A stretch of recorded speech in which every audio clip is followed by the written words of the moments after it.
Here we go again.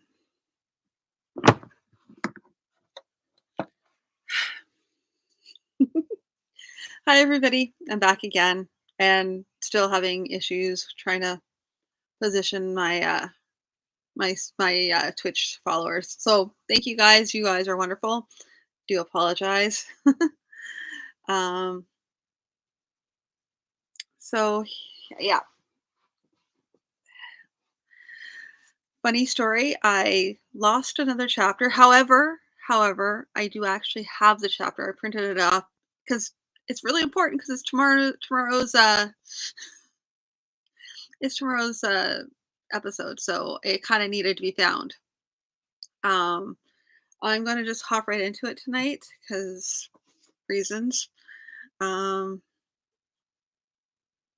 yeah, like I said, my brain is just like not there all right now. Still recovering. So bear with me here. As I said before. Now, for those of you who are just tuning in, I am currently reading my dad's manuscripts, and I am live editing them. So currently, we are on chapter 7 of 20 ish. It's a long story. Um, Chapters are missing. There's an extra chapter at the end. So, yeah. Um, we'll talk more about that probably tomorrow. Tonight's not a good night. I'm going to be probably all about reading tonight, and I'll be probably a little more chatty tomorrow. I'm losing things, including my mind. That's fine. Alrighty. So the name of the story is called Trollhunters, and yeah, it's basically about a group of troll hunters and their adventures. Like I said, it's usually easy. It's easier if you go back and read the original, like listen to the stories ahead of time, and then just pop back in. Alrighty. So without further ado, here is chapter 7 of Troll Hunters.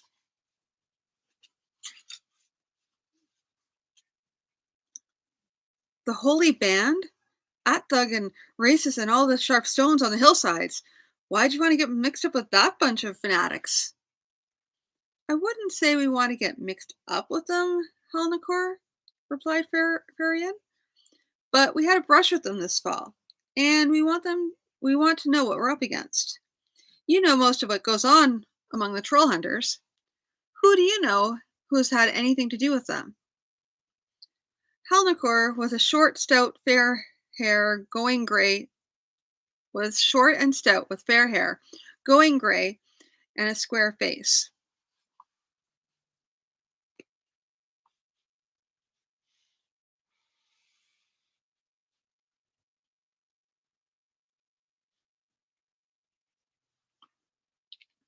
He was the la- he was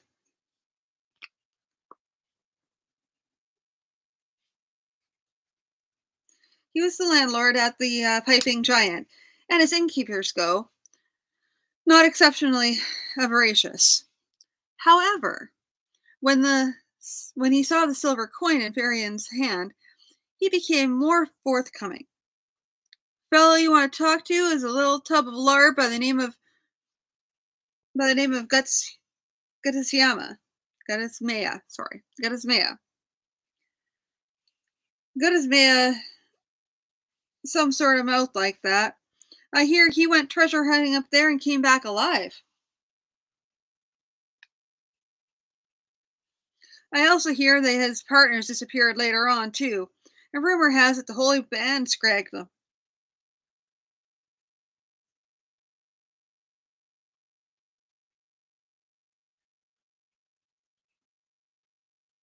Sorry, give me 1 second here.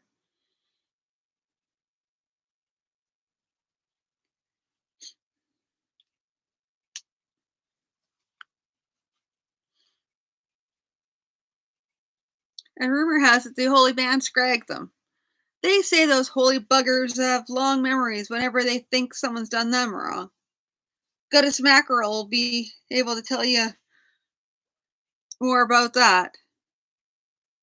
Guttis Masya?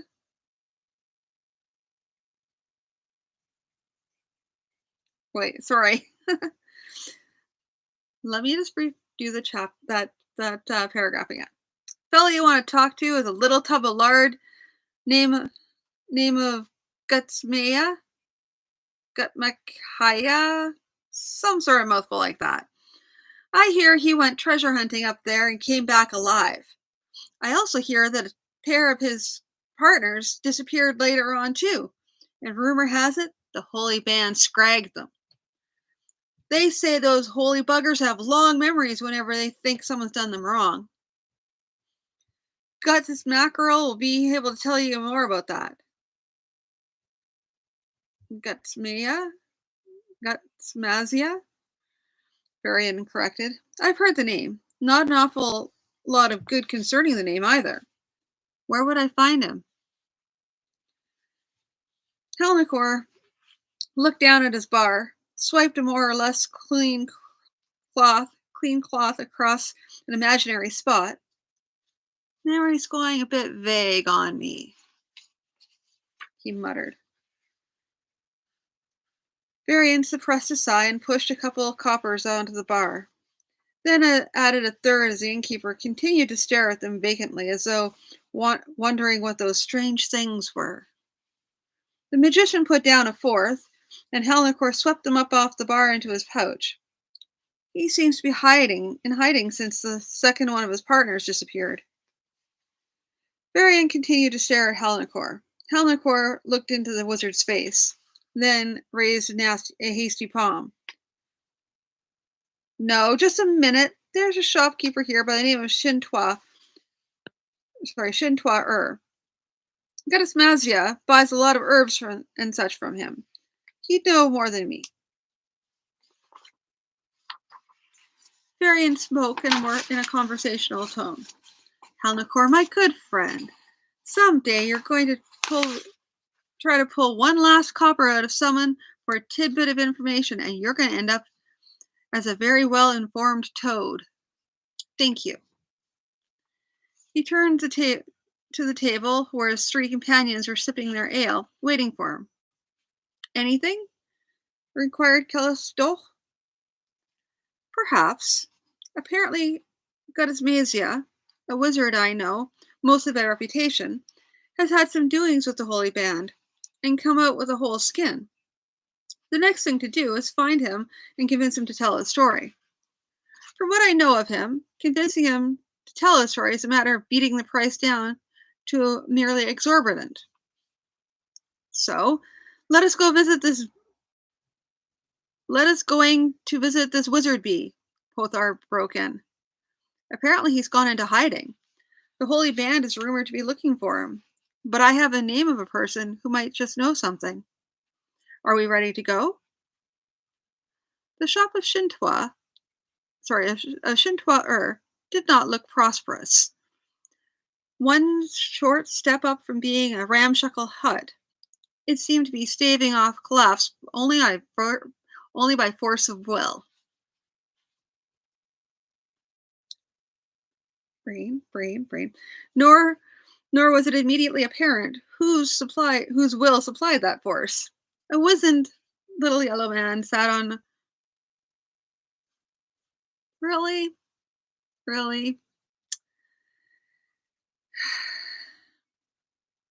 Wizened little man with olive skin, I'm assuming. Sat on a stool at the back of the shop, surveying the Trollhunters with wary eyes as they came in. From the rafters hung branches of grasses, birds' wings, and various animal parts. Behind the little man were shelves filled with clay pots, each pot marked by some sort of glyph in black varnish. The shopkeeper turned an apprehensive grin on Varian. Ha, most noble wizard, how can I serve you today? I have some fine mandrake root, practically fresh, or perhaps you would wish some bear gall? No, thank you. I'm not in the market for herbs or the like today. I seek information. Ha, information. Yes, I have some of the best recipes, used by some of the best magicians of ancient days. No, not that sort of information. I'm looking for one of your clients. Gutsmazia, by the name? I understand he knows a little something that I wish to know as well. A little trace of fear came into the wrinkled face. Gutsmazia? I know not that person. I sell only ingredients for herbs and charms. Sorry. I sell only ingredient for herbs and charms. His command of the Saga language seemed to be failing him. Pothor stepped forward. Look, he said cheerfully, his bulk seeming to fill the shop. Suppose we making you a bargain are? When you seeing Gatsmazia are, you telling him that we wishing to see him are. My friend, Varian being is. If we not hearing from you in a reasonable time are, we coming back to speak to you will be. You understanding are? Shintua said nothing. His eyes grew wider as he shrank back toward the wall. Teles stepped up beside Pothar. Perhaps I might make a little clearer what our large friend has said. She flipped her silver coin toward the shopkeeper, who automatically snatched it out of the air. When next Gusmazia comes by, you will inform him that Farian wishes to speak to him. You will then rapidly send off a messenger to Farian at the inn of the old man Cascus to inform us that the message has been passed on. If we hear nothing from you in a reasonable time, we will return to speak to you further. You understand this? Shintua nodded his head. Shintua nodded his head rapidly. Yes, yes, I do all. I do all. The four troll hunters left the shop and walked down the street. At this time of the winter, they were a muddy, miry mess. Varian looked at his companions. You ought to be ashamed of yourselves. Pothor, you and Kisto both, bullying that poor shopkeeper so. But he was smiling slightly as he spoke. Callisto shrugged. And the two of you would have gone dancing around being polite, oh so polite to each other until Tanara, the city, crumbles into dust. In the meantime, we are no further to knowing how to go about tackling the Holy Band. Yes, lots and lots of.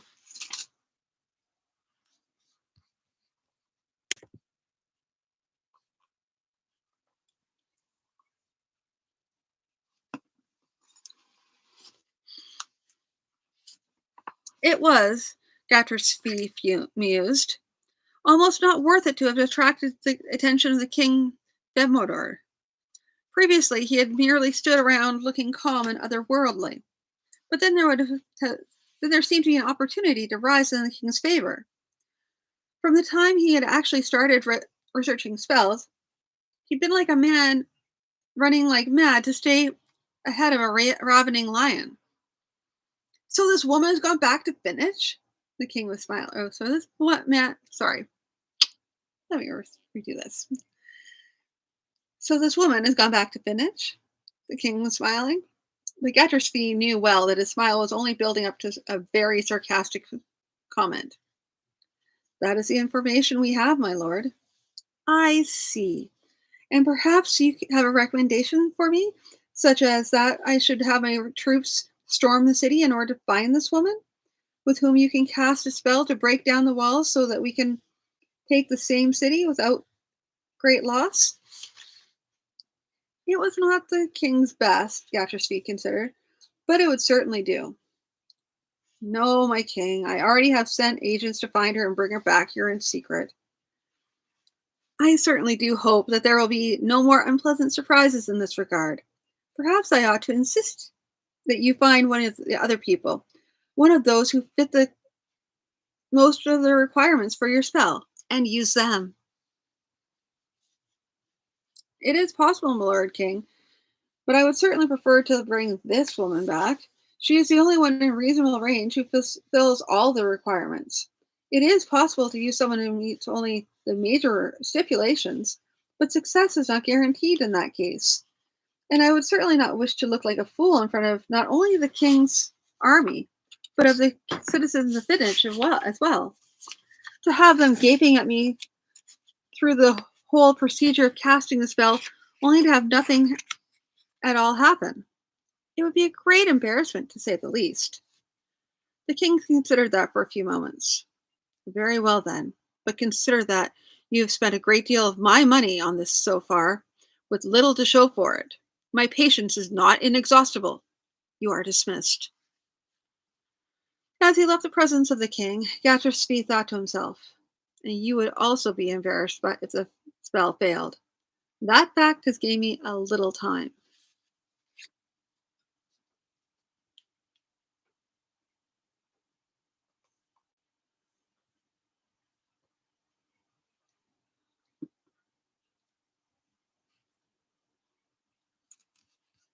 Okay.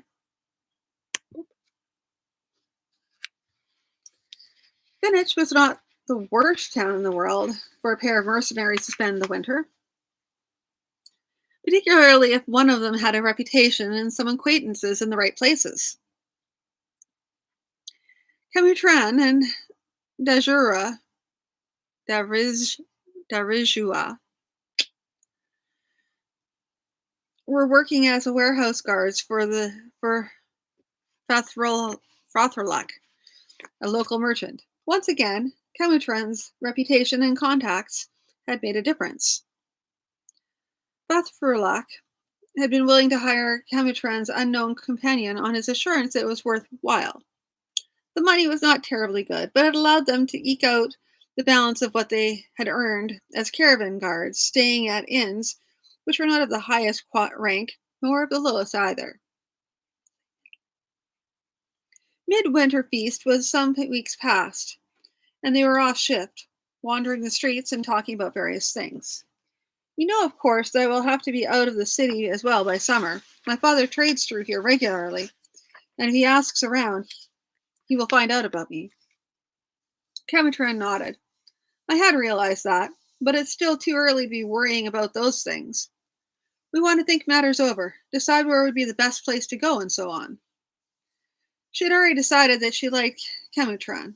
He did not act possessive toward her, like a lover or potential lover, but more like an elder brother who was teaching her and sort of keeping an eye on her as well.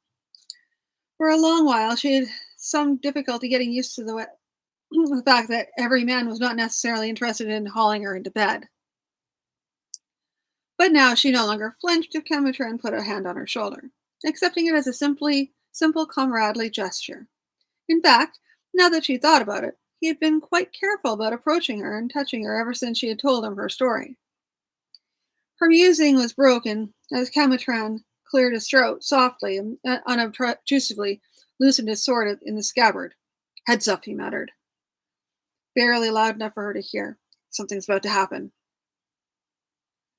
The street was empty around them, but by now she knew better than to look around for where trouble might be coming from. If they knew you were aware of them, they might be more careful, and you'd lose that little bit of advantage. She turned her head as though looking at one of the buildings to her right. There was a quick movement in the corner of her eye, and she turned to see two men in gray coming at her, raising clubs. Her sword was out of sheath immediately, and she was in ready stance without thinking.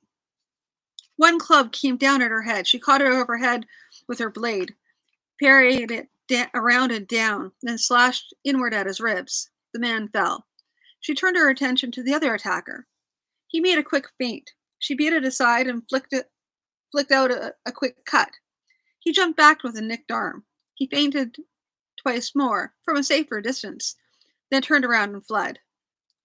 A man with a club might take a man with a sword if he did by surprise.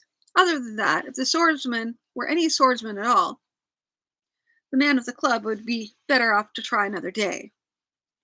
Derishua was surprised at feeling so little regret over killing a man.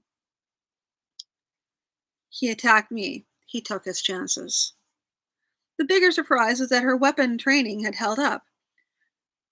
Nor had she panicked. Derishua turned to Kemitran. He himself was turning away from what looked like two bundles of gray rags in the street. Continue to follow her lessons. She cleaned her sword and put it away. The back of the neck again? He nodded with an embarrassed little smile. City authorities frown on people leaving dead bodies all over the streets. Best we move out of here. Meet back at the inn. She nodded and headed off.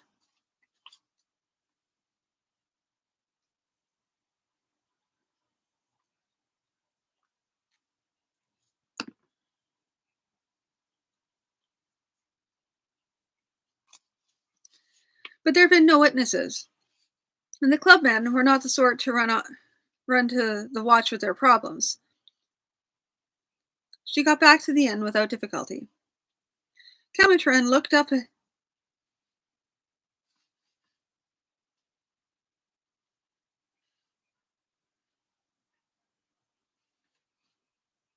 I could have been saying his name wrong all this time.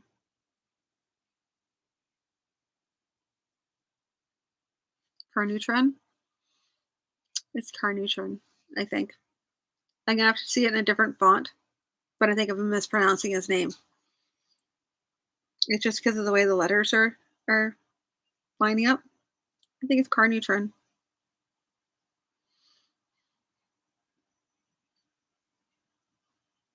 I'll be saying it both ways because I'm not sure which his name is, and I can't put on my glasses right now, which is not going to help me anyway. So I have contacts in, which are supposed to be like, yeah. Anyway, neither here nor there. Just be noted that I'm saying his name two different ways because I am not sure of how it's being spelt because I'm having problems reading his name. Yeah, that's real.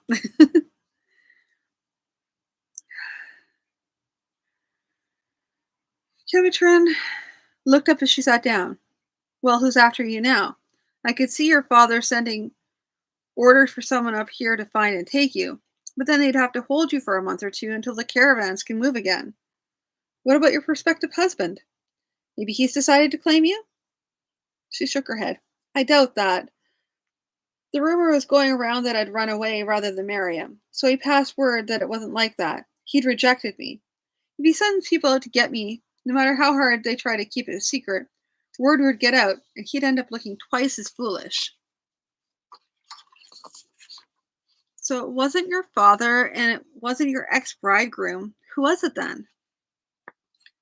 Who says that has to be anything to do with me? She flared. You're old enough to have picked up a few enemies yourself, aren't you? He grinned. Yes, but all my enemies know better than to try to take me on with clubs. Sorry, I didn't mean for it to sound like you had all sorts of secret foes that you were keeping from me. But I'm open to suggestions for what we do now. Should we leave the city immediately? And if so, where should we go? She put a smile back on her face. I really don't know. As you say, this isn't likely to be my father's work, and it isn't likely to be my bridegroom either. And that means I have no idea who it might be. I'd suggest we stay here for a while yet, and be very careful when we're in a crowd. Kemitran frowned. Yes, I suppose that's the best we can do. At the moment, if they're intent on taking you alive, I just hope they don't suddenly decide having you dead is a second best to having you alive and in their hands. Derishua nodded. There is another possibility, but it might cost a little money. We could hire a wizard to see if he can find out who's behind this. Kernitran frowned. I don't like the thought of dealing with magic. It can do nasty things. Perhaps so, but I can't think of any other way to find out who's after me. I don't like it.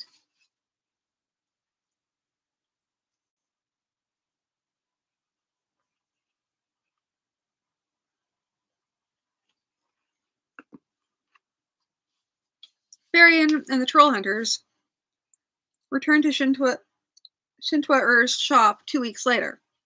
The little shopkeeper looked up at them and fear came over him. He not be here. He not come since last we talked. I swear by all the trees, rocks, and holy graves.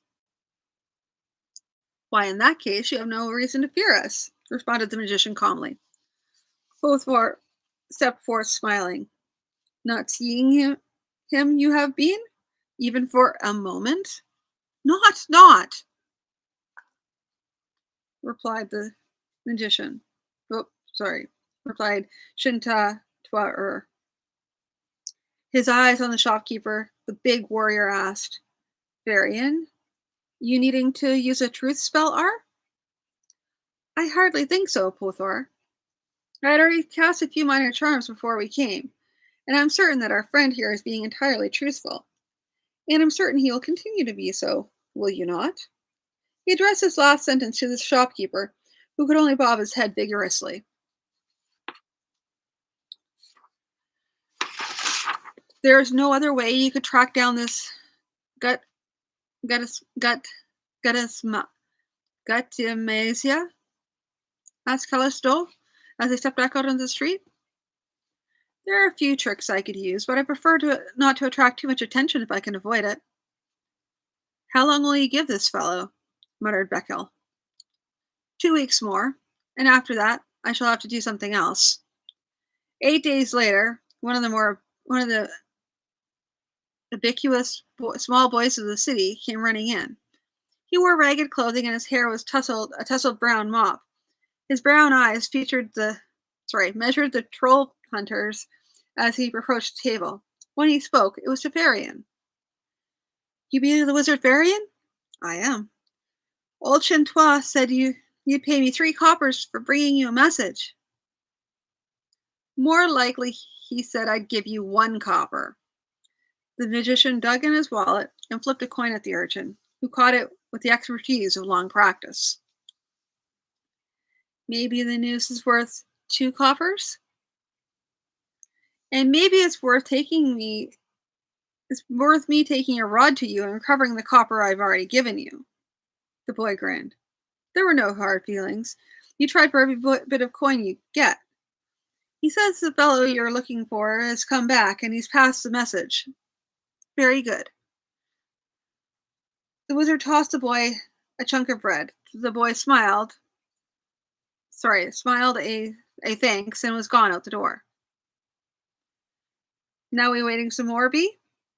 Yes, but at least we're fairly sure that the fellow is still in town. I'll magic him up if necessary, but I don't want to attract too much attention in town. No telling who might be watching.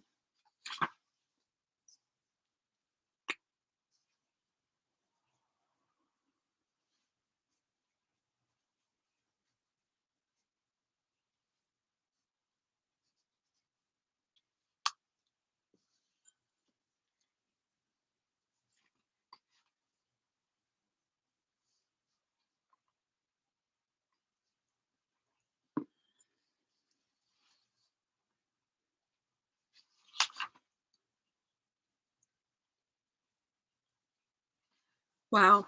Okay. Sorry. Just some names are really, really challenging right now. Gilrat Gilratayo.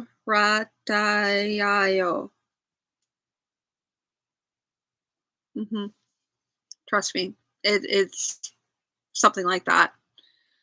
Gilratayo had a little shop off the main market where he sold his wares, mostly potions of various sorts. He also had some little reputation for being able to divine the future, though even his most fervent supporters would not claim he was always right. Carnutran and Derishua had not chosen him particularly for his reputation. The fact was, they passed his shop every day on the way to work, so that once they had decided to visit a magician, his name came up almost immediately. He was a pudgy little man with a shaven head, and he swathed himself in saffron robes. He spoke fluent Rahitan, though with a slight accent, and he greeted them effusively as they came into the shop. Good day, sir, and good day, good sirs. And what can this humble shop offer you, the most nobles? Charms against disease or ill luck? Charms against the Ill wishes of others? Charms to turn away the weapons of your foes. I have all sorts of fashions and charms to suit you. Derishua could see like Harmatran was ill at ease, so she spoke up. We were attacked last night in the street by an organized band of thugs. We want to know why they attacked us and who hired them. Gilrata oe. Hmm. Gilrata o. No, Gilrata io. Gilrata eo. He immediately became more serious and began talking money. Derishua bargained him down considerably from his first offer, and though it made a hole in their budget, the magician was still grumbling about his charity to destitute persons taking food out of his mouth. Gilrateo then busied himself taking various powders, potions, and amulets out of cupboards. Derishua had a feeling that at least half of the items were of no use at all in the work he was about to do, but that he was intent on giving them a good show, if nothing else. Finally, he made a gesture over the countertop, speaking the words of a spell. Nothing happened. He frowned, then went about moving some of the items back to their places and taking out others. He spoke another spell, a rather longer and more complex one, and there came a gentle hint of something burning, something very rancid, but nothing else. His frown deepened, and there was little left of the image of the rather ineffectual little man who'd greeted them when they came in. Now, with careful deliberation, he cleared the countertop altogether, then took out a few items, one of which seemed to be the hand of a man, stripped of all flesh. The spell he spoke this time was longer and much more elaborate, ending with a gesture of both hands. A cloud of smoke appeared above the countertop, and a mutter of words came out of it. Derishua could not quite comprehend the words, though it seemed as though some of them ought to make some sense to her. Then Gilrata Io made a gesture of dismissal, and the cloud dissipated. The magician's face was shining with sweat. His expression was one of near terror. Reaching into a drawer, he withdrew the money they had paid him and pushed it forward towards them. Big magic seeks you, woman. I return your money. You owe me nothing. You have never come to my shop, and I have never heard of you. Go quickly. The pair of you. Go. In the middle of the... Hold on. Oh, yeah, there we go.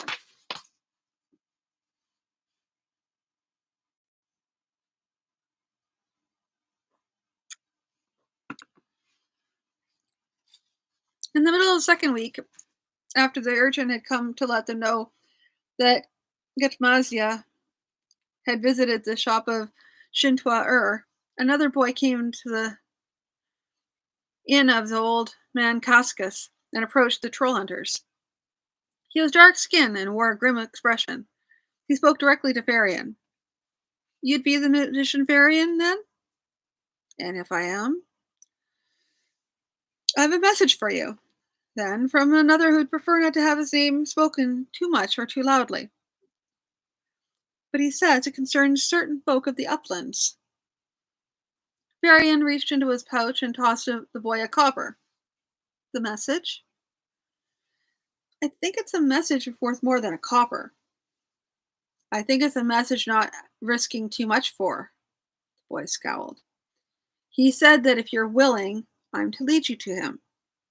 Puthor glanced over at Farion. Will we going be then? The boy's scowl deepened. He says the magician is to come alone. Come alone? Broke in Keldis Do. Thug and Reyes and all the stones of the city. And he won't be led into ambushes either, will he? Look, the boy said. Come, don't come. It's all the same to me. I'm going. A moment, young man. Varian turned to his companions. Given the circumstances, our magical friend might not want too many people finding him at once. Suppose we take a few precautions? He reached inside his robe and drew out what seemed to be a small glass globe, about the size of a baby's fist.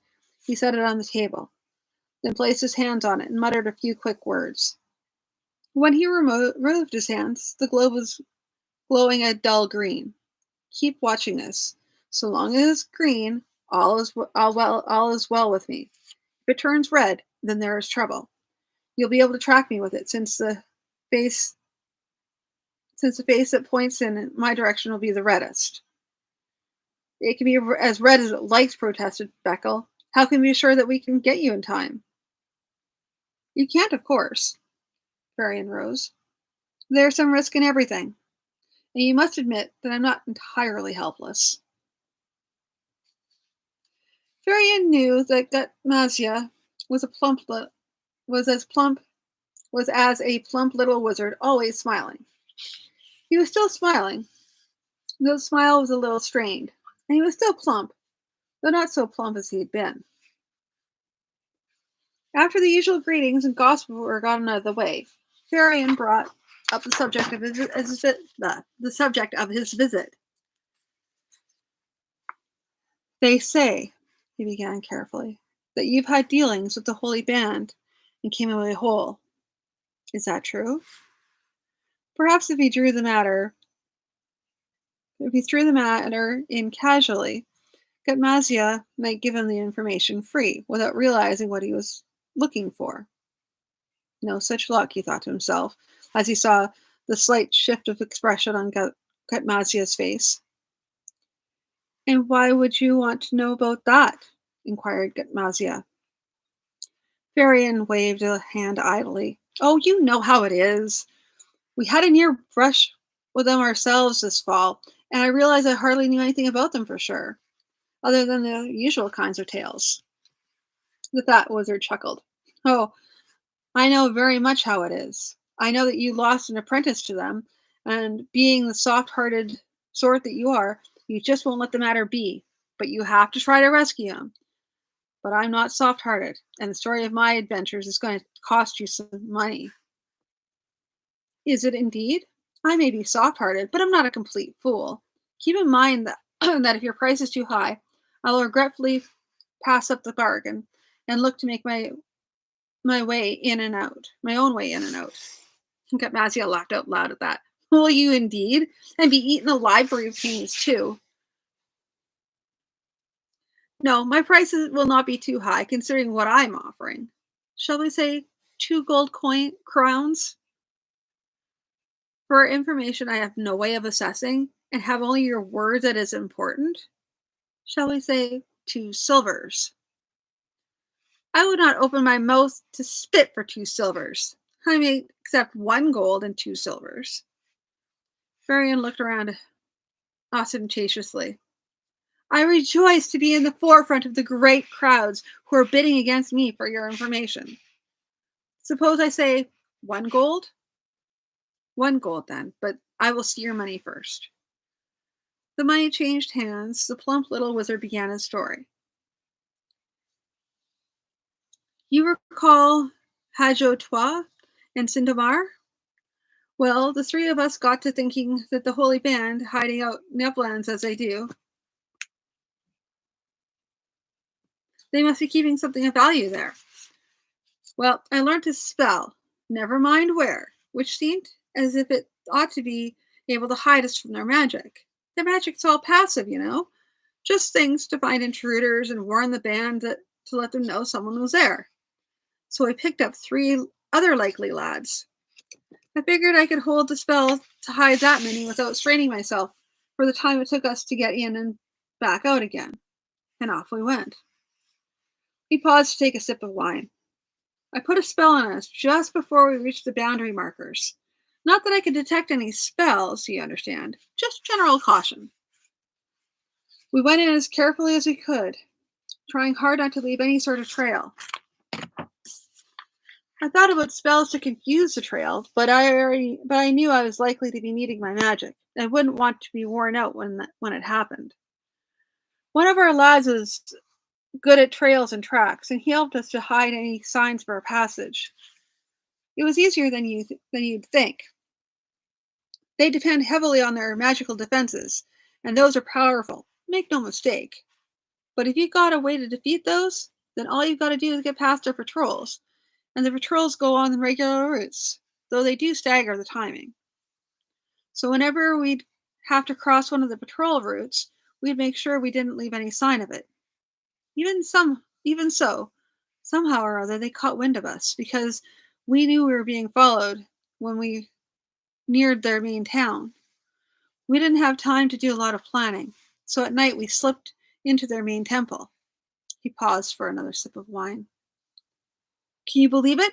They had nothing, he said as though the band had been at fault for having nothing worthwhile to steal. Oh, there was an emerald or two, a couple of silver plated cups, but that was it. We took the cups, pried one of the emeralds loose, and that was about it. Then I felt a magic alarm go up, and we barely escaped. How did you manage to make it out? We got out to town before they could get assembled, and lost one of our lads there. And I have a nice little spell. Hardly takes any energy at all, but it convinces people that they haven't seen you. Sometimes even convinces them that they were following the wrong trail. On the way out, I had to use it practically the whole time, and against heavy magical opposition. I was a sack of skin and bones by the time we got away. I could sell you the spell if you wish. No, I believe I have something in my own repertoire that will serve as well. Thank you. I haven't, he thought, but I'm definitely not going to enrich this greedy little bag of lard. So they have no treasure, have they? He threw the question in with malice afterthought, knowing it would aggravate good Mazia all over again. Nothing, not even the statue of the goddess whom they apparently serve, is nothing but a crudely carved chunk of stone. You want my opinion, Varian? They're all mad, the lot of them. But the 5 of you got away? The other wizard's face went serious. Not entirely. Somehow, every once in a while, despite my magic, they seemed to know where we were. We lost Sindamar and one of the other lads when we ran into them in a couple times. I used as much magic as I dared to fight them off. Then we ran until I could strengthen my hiding spells. He took another sip of wine, and that's not the last of it. Hajtwa and the other lad, fellow name of Inginfarin, have disappeared. They went out troll hunting.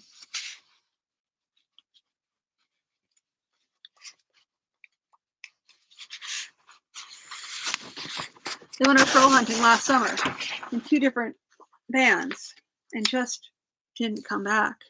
They'd gotten separated from their parties and didn't rejoin. Now, Ginfarin, I don't know much about him, but Hajtwa isn't the kind that would just gotten lost. Myself, I've been sticking nearer to town. It seems they can just vary their magic a bit, inquired Varian. Yes, and strong. I wouldn't want to be around if they decide to use fighting magic instead of just defensive. Thank you very much, good Tamazia. I will take careful account of what you've told me. As he stepped outside, Varian noted that the smell of spring was in the air. Even though the many smells and stenches of the city he could make out. And it soon meant that they must make their preparations. Blah. And it meant that soon they must see what all their preparations were worth.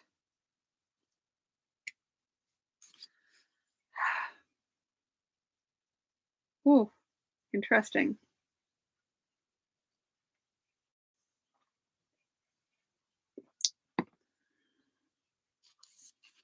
Artran stuck his fork into the mass on.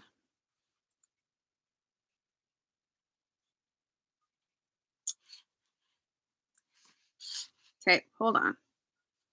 Artran stuck his fork into the mass of manure on the wheelbarrow and began to wheel it outside to be dumped on the pile. As he reached the door, a figure appeared at his side. Artran.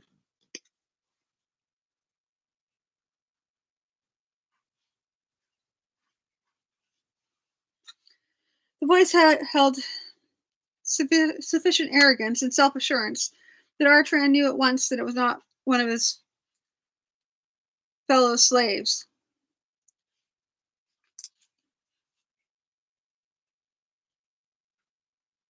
Sorry. Setting down the wheelbarrow, he said, "Yes, holy sir?" The holy brother said, "Your tonic seems to have worked. Grey boy is again. Thank you, holy sir." "No, it is I who thank you. Where did you learn that mixture?" "Oh, I picked up some bits and pieces of herb lore in my travels, holy sir." "Well, wherever it came from, I thank you. I will find you an apple or two for your supper tonight." "Thank you, holy sir. But if you would, could you try to do it without letting the others know? I need no jealousy for my fellows." The holy brother nodded briefly. There were some who might have taken the hint and ostentatiously awarded Artran when the greatest number of his fellow slaves were about, but the holy brothers valued their horses greatly. Artran picked up the wheelbarrow and continued to the manure pile. Since that first night, he'd been doing his best to show himself as a compliant slave. By now, they'd probably forgotten his escape on the first night, but he wanted to be sure that they thought he was resigned to his lot. Hence the tonic for Grey Boy, which was not the first time he'd used the knowledge pounded into him by Farian. Thug bless him. He'd mixed other poultices and potions for the horses, even once or twice for the slaves, and had done his work without complaint. He also learned a good deal about the Holy Band. They originated in a part of Rahit as part of a political organization. Young men of leading families who dedicated themselves to the goddess Reyes. Well before the time of Mothgor the Conqueror, they lost their political function and had become strictly a religious one. Sometime around the age of Mothgor, they moved across the ship Death Strait and into the Conqueror's new emperor. What? I don't know. Their official history said that their master had had a vision which commanded the move, though there were other suggestions that they had made themselves unwelcome in the locality where they originated. Having lived among them for even a relatively short time, Artran could guess their arrogance and sense of superiority could well make them disliked. He had seen the master, an older man who wore the same armor as the rest, and was mentioned as the one responsible for the magic of the band, including its defenses. There were other peculiarities to the Holy Band. For one thing, they changed their styles of clothing, arms, and armor very slowly, if at all, holding tradition to be of great value. Also, they had a strong feeling about their own property. No one, it was said, succeeded in stealing from the Holy Band. The slaves were told from time to time stories about slaves who had managed to escape the band's territory and gotten as far away as Yindarazi in Yitskaz and had been tracked down. In some cases, it had not been deemed worth bringing them back to the Holy Band territory, and they'd been killed out of hand. There was one subject which was practically never spoken of, and that was how they were recruited. The usual claim was devout women occasionally dedicated their children to the goddess through the band, but there was also a rumor about kidnapped children. The winter was long. The fact that snow made escape difficult was galling, and Artran was always curbing his fidgeting desire to do something. But spring was in the air. Only be patient for a little while longer, Artran, he told himself. Yes, spring is in the air.